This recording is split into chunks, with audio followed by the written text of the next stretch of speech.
Menyangkut tata kelola dana pensiun PT Taspen atau Tabungan Asuransi Pegawai Negeri sebagaimana lembaga yang bertanggung jawab atas pengelolaan dana pensiun dan jaminan hari tua aparatur sipil negara, kita berharap bahwa ini akan diusut tuntas karena sudah masuk wilayah hukum.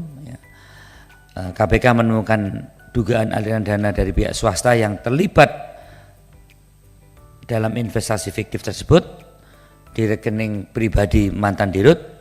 Hal ini semakin memperkuat dugaan adanya praktek korupsi yang sistematis di tubuh Taspen. Menyambung dari beberapa teman terdahulu, tapi sebelumnya izin pimpinan, saya minta dipaparkan skema tadi terkait beberapa jaminan kecelakaan kerja, program tabungan hari tua, program pensiun, program jaminan kematian, cost sharing antara pekerja dan pemberi kerja, itu presentasenya seberapa Pak? Supaya jelas ini, karena ini bergerak di asuransi tapi sebetulnya bukan mencari nasabah seperti Pak Hendrik katakan tadi. Pesertanya udah ada gitu, jadi seperti kantong semar lah, ya kan? Orang mau nggak mau semua PNS itu harus dipotong gajinya langsung dari rekeningnya. Jadi untuk THT itu rinciannya adalah 3,25% dari gaji pokok plus tunjangan istri, suami dan anak. Ya, kemudian untuk JKK, ya, itu dari pekerja. JKK 0,24%. 0,24% dari dari gaji pokok. Tunjangan dan anak. No, gaji pokok. Gaji pokok dari pekerja atau ada dari pekerja. Dari pemberi kerja, sorry. Dari pemberi kerja. Pemerintah berarti ya? Ya. Terus JKM 0,72. JKM 0,72 dari gaji pokok, ini juga dari pemberi kerja. Pensiunnya 4,75% dari gaji pokok plus tunjangan. Dari pekerja berarti? Ya. Nggak ada dari pemberi kerja? Enggak. Jadi ini perlu clear juga ke publik bahwa yang dikelola oleh dana Taspen sebetulnya bukan seperti bisnis asuransi pada umumnya begitu ya. Tapi ini adalah uang dana amanah kalau kita sebut di dalam skema jaminan sosial, dana amanah cost sharing antara pekerja dan pemberi kerja begitu. Dan yang ditanggung oleh pemberi kerjanya yaitu pemerintah tadi 0,24% untuk JKK dan 0,72% untuk jaminan kematian. 4 tambah 2 6, 2 tambah 7 9, berarti 0,96% saja yang dari pemberi kerja. Betul kan Pak? Sisanya 3,25% plus 4,75%, 25 tambah 10, 8% itu adalah dari gaji pekerja, baik itu PNS begitu, lalu apalagi Bapak? Pejabat negara, anggota DPR dan DPRD ya. Jadi ini adalah uang potongan gaji mereka yang bekerja pada negara. Uang ini lalu diinvestasikan. Nah, koreksi kalau saya salah, saya ingin menanyakan visi dan misi dari Taspen ini apakah masih sama atau sudah berubah? Visi, menjadi perusahaan asuransi sosial dan dana pensiun yang unggul, terpercaya dan berkelanjutan demi mewujudkan kesejahteraan peserta untuk meningkatkan nilai ekonomi dan sosial Indonesia. Masih? Alhamdulillah masih. Kemudian misinya memastikan terwujudnya layanan terbaik dan investasi yang andal serta kepemimpinan inovasi bisnis dan transformasi digital dengan SDM yang amanah, kompeten, saya ulangi, amanah, kompeten, harmonis, loyal, adaptif dan kolaboratif. Kita kembali ke visi.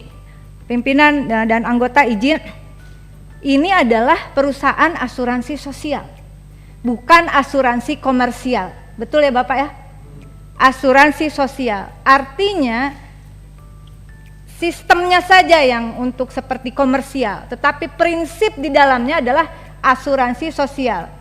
Kenapa demikian? Karena dana yang dikelola adalah dana amanah.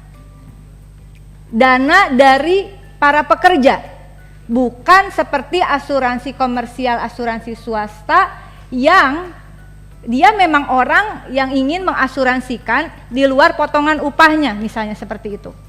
Nah, oleh karena itu kebetulan PLT Dirut Taspen ini adalah sebelumnya pernah menjabat Dirut PT Bahana Pembina Usaha Indonesia Persero, Dirut PT BRI Dana Reksa Investment Management, bukan? Tapi yang jelas Direktur Investasi PT Taspen. Maaf ya, yang dua berarti bukan. Jadi Direktur Investasi PT Taspen. Kebenaran Pak. Nah, dana-dana yang diakumulasikan tadi, Bapak, saya kira di sini berarti ada 108,69 triliun yang untuk THT, tabungan hari tua, yang potongan 3,25% ya, betul ya. Kemudian yang iuran pensiun juga itu dana dari potongan pekerja 4,75%. Saya langsung saja ingin menyampaikan sama sebetulnya seperti rekan-rekan yang lain. Ada indikasi kuat terjadinya investasi fiktif yang sudah ramai di pemberitaan begitu. Betul ya Pak ya? Investasi fiktif 1 triliun. Berarti kalau saya boleh katakan dengan tadi kenapa saya minta dijelaskan ini uang siapa, pekerjakah atau mereka yang seperti di asuransi komersial, ternyata uang ini adalah uangnya para pekerja yang bekerja pada negara. Dari atas sampai bawah Pak ya. Jadi jangan dibayangin hanya pejabat negara di level atas. Totalnya berapa sekarang? 3, berapa juta Pak? Total 7,6 juta 11.277 dari atas sampai bawah. Potongan gaji orang yang bekerja, saya ulangi lagi Pak ya. Potongan gaji orang yang bekerja sampai level bawah. Jangan ngebayangin yang jabatan-jabatannya menengah ke atas yang gajinya gede. Bayangkan Bapak, supaya punya imajinasi yang sama nih. Karena saya yang ngotot minta penjadwalan Taspen. Bayangkan uang ini adalah uang yang mereka yang bekerja tuh, yang pelayan kesehatan, ya, ada yang penyuluh, ada yang guru, Bapak, di kampung-kampung di seluruh Indonesia. Coba Anda bayangkan, ini bukan uang dari APBN sebetulnya, tapi potongan gaji. Karena dia bekerja pada negara, gajinya dari negara benar, dari APBN. Tapi itu adalah haknya sebagai pekerja. Yang ingin saya tanyakan, dan kebetulan Anda sebelumnya adalah Direktur Investasi PT Taspen. Jelaskan kepada kami bagaimana skema dan proses persetujuan investasi di PT Taspen. Bapak ini jangan kayak nggak ngerti ya soal tadi pembagian persentase, atau memang tidak mengerti. Bukan yang tadi misalnya ini dari potongan upas, memang tidak tahu. Harusnya tahu supaya kita feel-nya tuh sama. Oh, ini duit orang yang kerja di pelosok-pelosok di seluruh Indonesia, total 7,6 juta tadi. Bagaimana fungsi manajemen resikonya? Jadi yang pertama, bagaimana proses persetujuan investasi di Taspen? Di mana posisi komite investasi Taspen? Bagaimana prosedur pengangkatan pimpinan dan anggota? Apa ada komite investasi Taspen? Ada kan? Bagaimana mekanisme seseorang bisa ditetapkan sebagai komite investasi Taspen? Lalu bagaimana skemanya, dan Anda juga sekarang masih merangkap sebagai Direktur Investasi Taspen. Keputusan itu kan pasti tahu dong. Kalau nggak tahu berarti saya jadi bertanya. Kenapa bisa ada di sini? Tahu kan? Bagaimana prosedur mekanisme SOP investasi itu? Lalu karena ini sudah jadi pemberitaan. Saudara-saudara, jadi uang potongan gaji tadi terindikasi kuat ada investasi fiktif sekitar kurang lebih 1 triliun. Betul ya?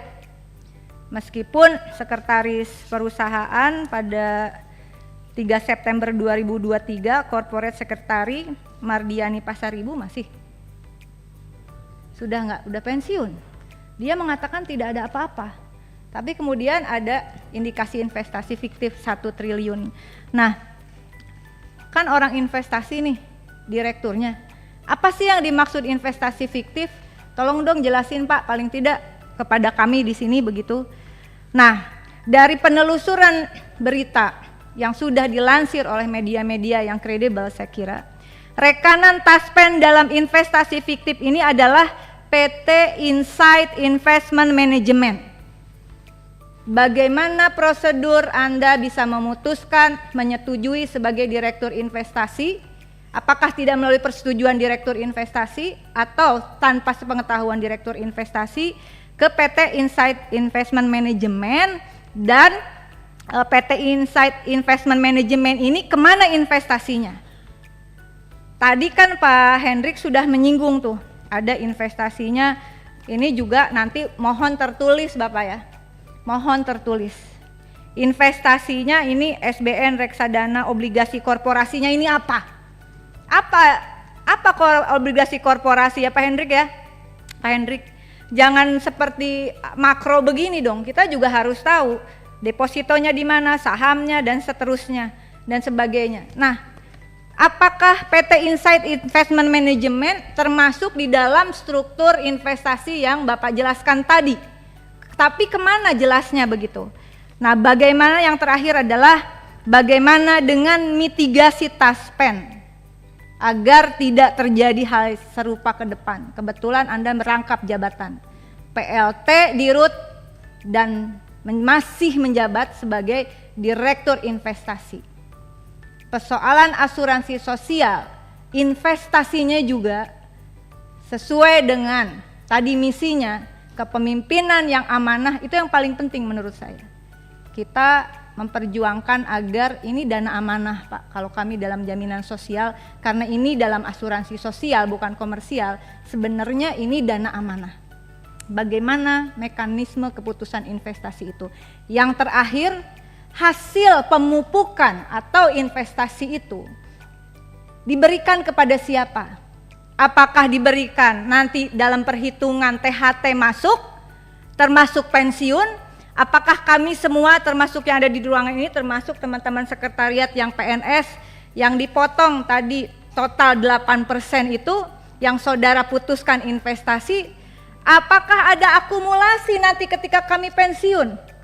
Atau kami hanya mendapatkan seperti akumulasi dari nilai dari angka uang yang sekarang, tapi nilai pemupukannya itu diserahkan atau tidak kepada peserta yang notabene adalah dari potongan gaji ini. Saya tidak tahu apakah kalau di Taspen mungkin sudah bukan PNS ya.